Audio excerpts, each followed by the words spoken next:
Welcome back mga Lodi and welcome back to my channel, Kuya Raven Vlog. Our vlog for today is another cooking. So I would like to share it with you my simple way and version of making chicken cordon bleu. So here's our ingredients mga Lodi.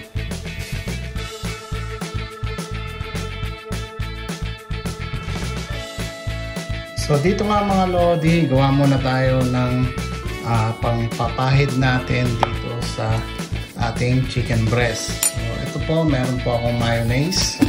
So kumuha lang po kayo ng kahit gaano karami. Be generous. Ayan. So ayan po yung mayonnaise natin.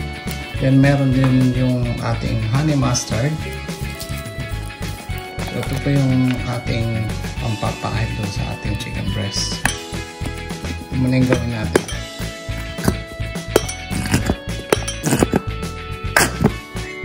Ayan. At haluin nyo lang mabuti yan hanggang sa maghalo yung dalawa, yung mayonnaise and then yung mustard. Then we will set this aside mga lods. Yan. So ayan na yung itsura pagka nahalo na ng mabuti. Then after that, get your chicken breast. Meron na bibili nito na naka butterfly cut na. So ito hindi pa po naka butterfly cut. So hiwain lang natin ito dito. Alisin muna natin yan. Then dito nyo hiwain mga lodi. So huwag nyo sasagarin yung hiwa para ma-butterfly cut natin siya.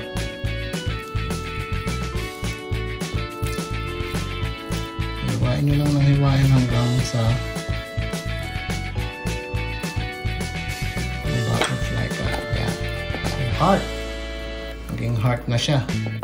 So matapos nyan mga lodi, ang gagawin nyo ay kung meron kayong ziplock, ibabalot nyo siya sa ziplock para kapag pinound nyo ay hindi magkakatalsik-talsik. Lagay nyo lang po yan dyan mga loads, then ipapound natin to. Then pwede kayong gumamit dito. Wala akong mallet eh, so I misplaced my mallet, so gagamitin ko na lang dito yung aking rolling pin. So pwede naman kahit ano, or yung pinaka nasa likod ng kutsilyo pwede naman, pero mag-ingat kayo dito sa sharp na side. So pwede nyo siya i-ganyan. Kailangan ano yung pag-pound nyo ay dahan-dahan lang.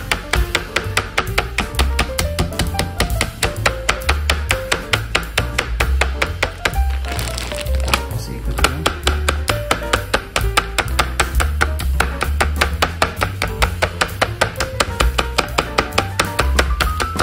Hanggang sa makuha nyo yung pinaka-flat ng ating chicken breast mga lodi. So once na you get that na flatten nyo na, okay na po yan. Then set aside nyo na po. So pwedeng ito. Dahan-dahan lang para hindi madurog yung pinaka-meat ng ating chicken.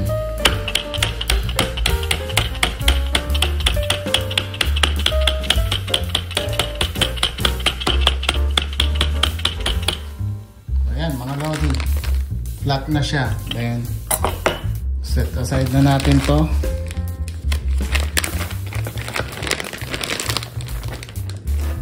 At dito na lang pala natin ilagay kasi papahiran na natin to ng ating ginawang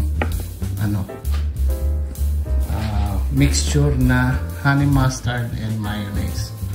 So ganyan lang mga lodi. So meron na pala akong nagawa dyan.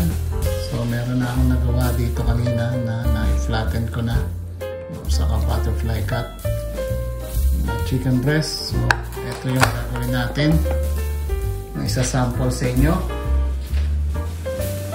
Ito ating mixture.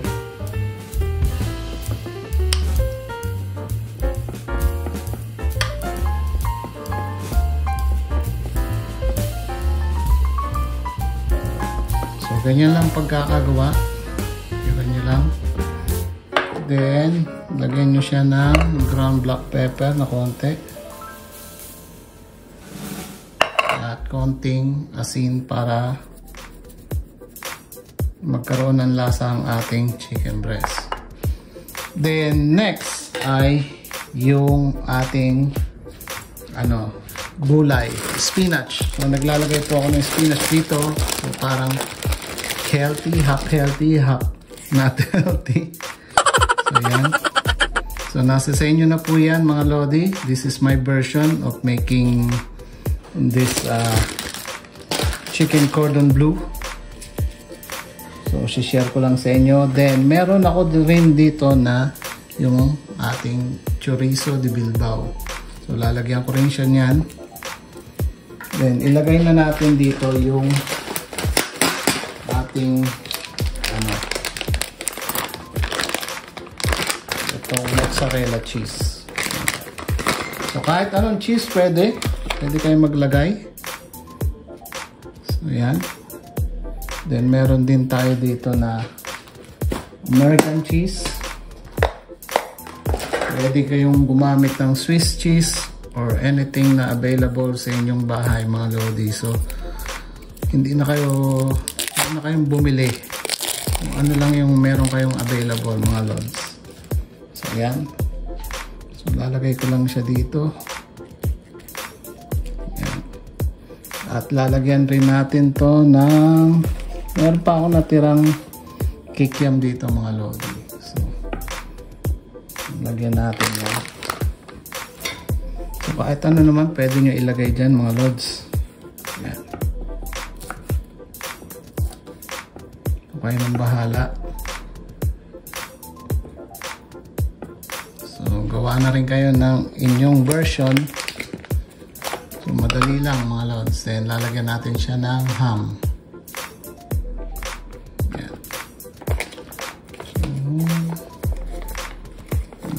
Ng siguro mga dalawa. Yan. Lagyan ko dito siya ng ating mixture na mayo and yung mixture natin, mayonnaise and honey mustard. Yan. Lagyan ulit natin siya ng mozzarella cheese. So, basta yung may babalot yung mga Lodi, natin to siya i-fold o roll. So, ganyan, mga Lord. Ganyan yung magiging itsura niya, mga Lodi. So, itain nyo lang. Ayan. So, kasi mamaya gagamit tayo ng dito, yung pang cover, yung pang breading. So, ganyan lang, mga Lodi. So, gagawin ko lang yung iba. Then, so, dyan muna kayo, mga Lodi. So, I'm done with everything, mga Lodi. So, here it is. So, yan. So, nakarolyo na yan, mga Lodi, or naka-fold, or naka-tuck in. So, ang gagawin naman natin ay maggagawa tayo ng egg wash. Then, ipe-prepare natin yung ating breadcrumbs na pang babalot dito. So, dyan muna kayo, mga Lodi. So, dito nga, mga Lodi, kumuha lang ako ng bowl na paglalagyan ng ating egg. So, kahit ilang egg, pwede, mga Lodi. So, nasa sa inyo na po yan. Kasi pang lang naman natin to. Para magkaroon ng breading yung ating chicken.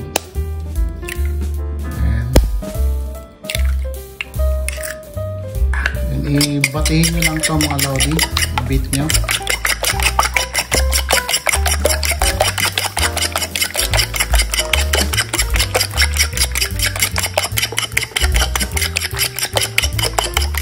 So, ayan. Tapos na, mga Lodi. At ang gagawin naman natin ay yung ating pang breading. So dito nga, kumuha ako ng another bowl, mga Lodi. And simple lang yung ating gagawin dito. So meron tayong baking powder. So tatansyahin ko na lang to, mga Lodi. Yan. At yung ating harina, Ilalagyan natin ito ng all-purpose flour. Yan. So haluin nyo lang mabuti para mahalo yun din yung ating nilagay na baking powder. Then ihahalo na rin natin dito yung ating breadcrumbs, mga lodi.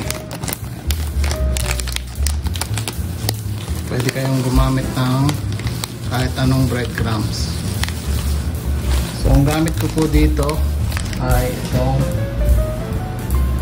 gluten-free rice panko. Pwede rin kayong gumamit ng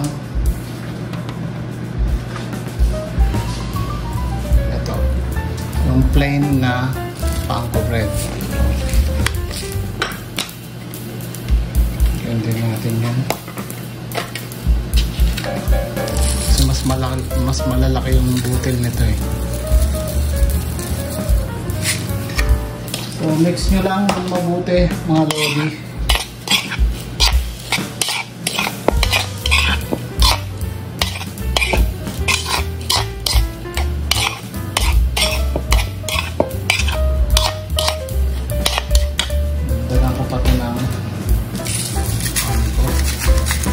Kailangan mas marami yung ating breadcrumbs kesa dun sa harina.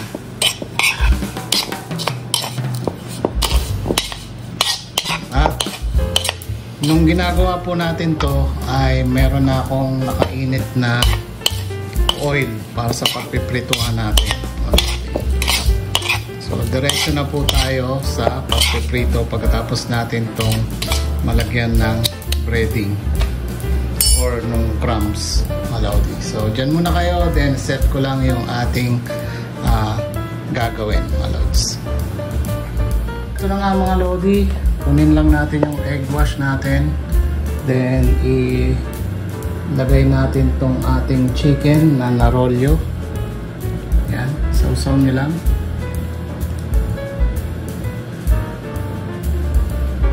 So pagkatapos nyong masausaw ay ilalagay natin to sa ating breadcrumbs. So make sure your hands are clean again. And ito yung ating breadcrumb dito sa gilid. Lalagay ko na po. Yan. Switch. Then i-cover lang natin to ng breadcrumbs, mga lods. Ganyan. Ayusin lang.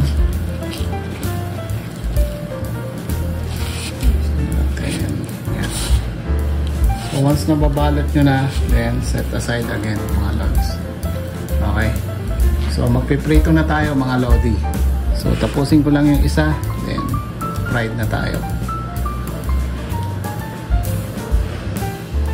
At dito nga, mga lodi, nakapagpainit tayo ng mantika. Kanina pa yan, nasa medium heat, mga lods.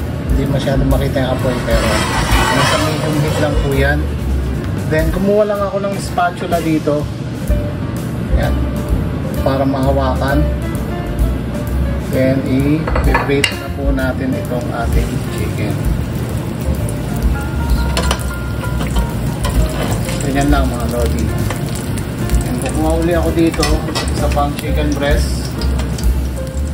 Yan, mga lodi. Dito na natin to.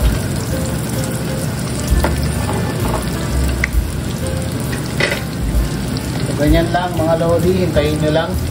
So since na mahina naman yung apoy niyan, sa medium, maglaro lang kayo ng medium and low na heat para hindi masunog yung ating chicken sa yung breadcrumbs.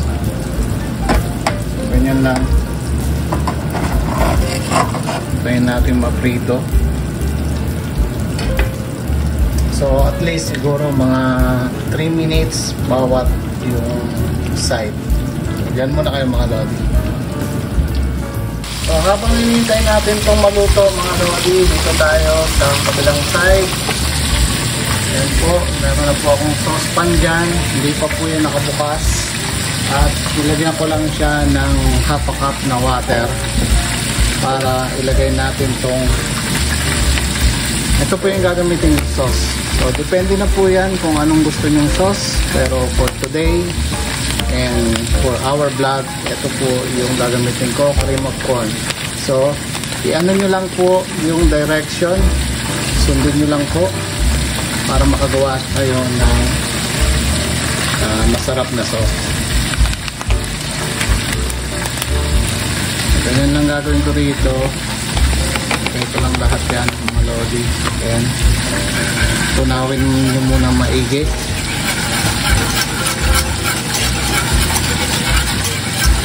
para hindi magbuo. Kasi kapag mainit na yan mga lodi at lumapot, magkakaroon yan ng lump. Magbubuo po siya. Then kapag natunaw na lahat, then pwede na rin po kayong mag-add ng tubig. At eto nga mga lodi, meron akong 3 cups of water dito mga lodi. So hindi pa rin yan naka-on. So ilalagay ko lang to yung 1 and 1/2 muna. Saluin ko. Then ita-turn on ko na yung heat natin. So naka-high po yan mga lodi. Haluin ko lang to.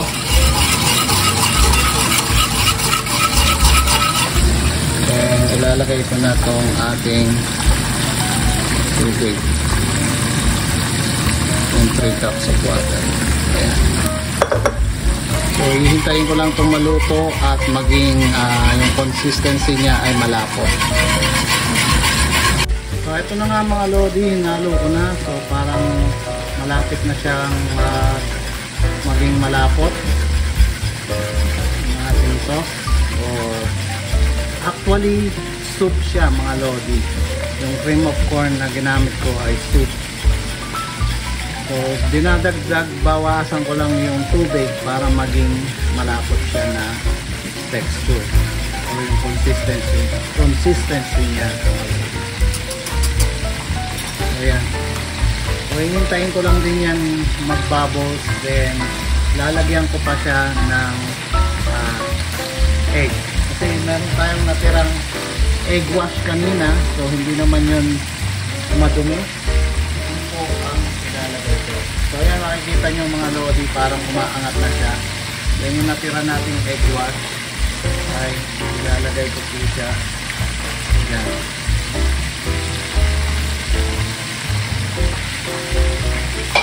Parang walang masayang doon sa ating egg. Then i-stir ko lang siya ng dahan-dahan para mabuo yung egg niya. Makikita nyo, medyo malapot-lapot na siya. At yung gilid niya ay kumukulo na. So ayan, nakikita nyo umaangat yung egg mga lodi. Ilagay natin. Ano lang natin to? Ilagay lang natin ito ng dahan-dahan. At magiging tapos na ang ating sauce. Ganyan lang mga lodi. Tapos na yan.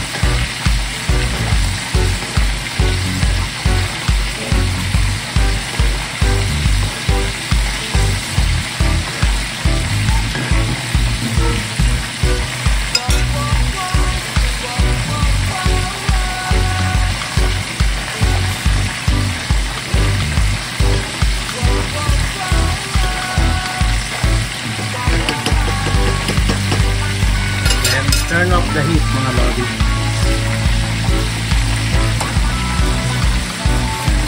Palamigin lang natin to. So let's go back to our chicken breast mga lodi.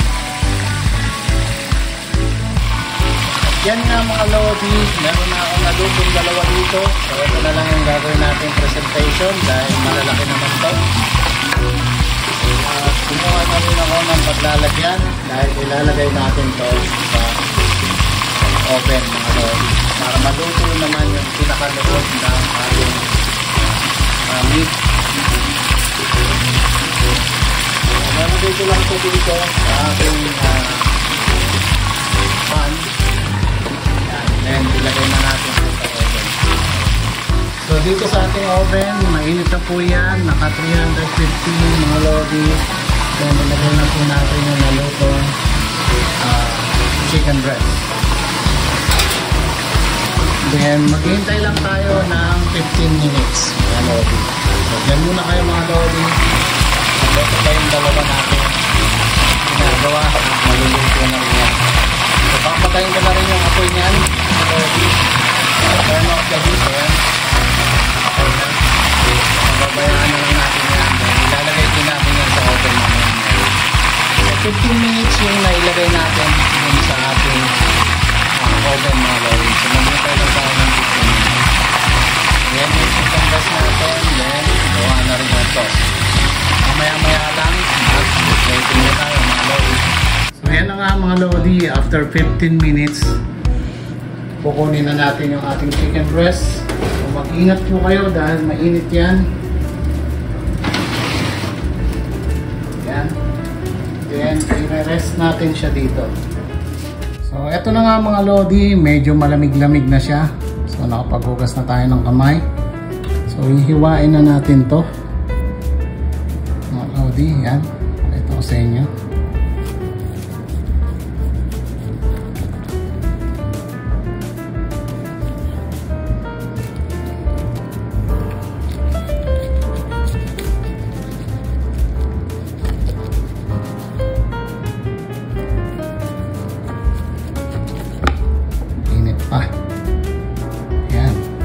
Kita nyo yung ating cheese na nilagay na mozzarella.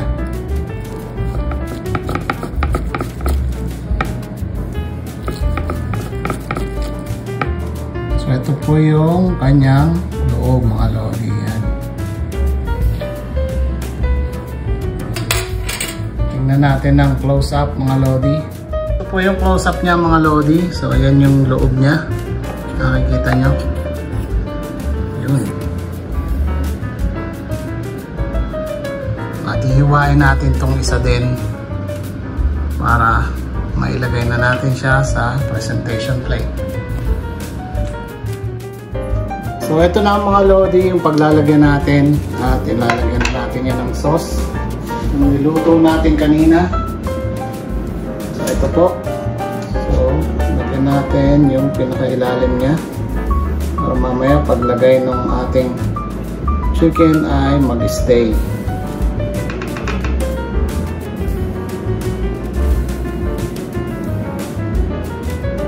Konti muna ang ilalagay natin dyan mga lodi. And syempre itong ating chicken na ginawa, ilagay natin yan dito. Yan. I-use natin ng konti para makita po ninyo mamaya.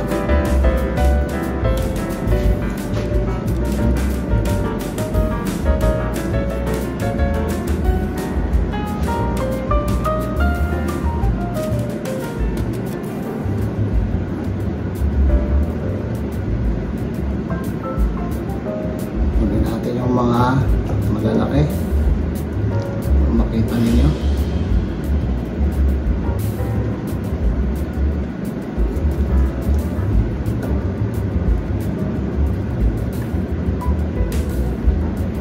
At itong pinaka dulo ay kuhanin natin para kunwari dulo-dulo siya. So ayan mga lodi, kung nakikita nyo naka-arrange na po yan, then lalagyan na lang natin siya ng sauce.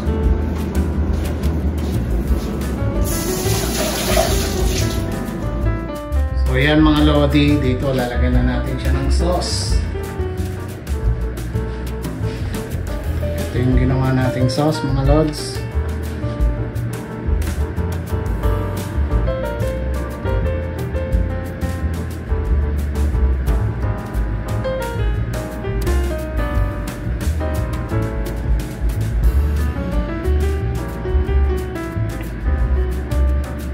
Konti lang ilalagay natin para makita nyo yung loob. So, eto na yung ating ginawa mga lodi. So, tignan nyo ng mabuti yan at i-close up na natin yan. At eto na mga lodi. Tapos na yung ating ginawa at napakadali. nakikita nyo naman. Ito ay tatawagin nating my version of chicken cordon bleu. So, tignan nyo lang mga AJ, mga lodi.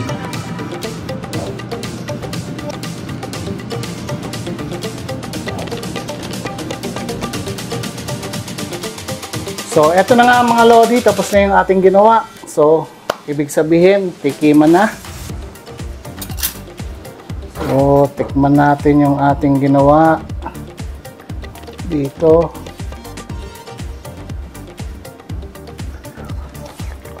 Medyo mainit pa kasi siya mga lodi.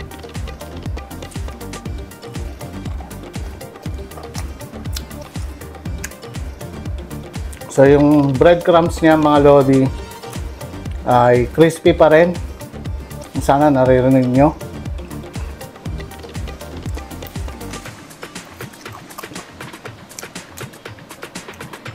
At yung pinakaloob ng meat niya ay malambot, tender.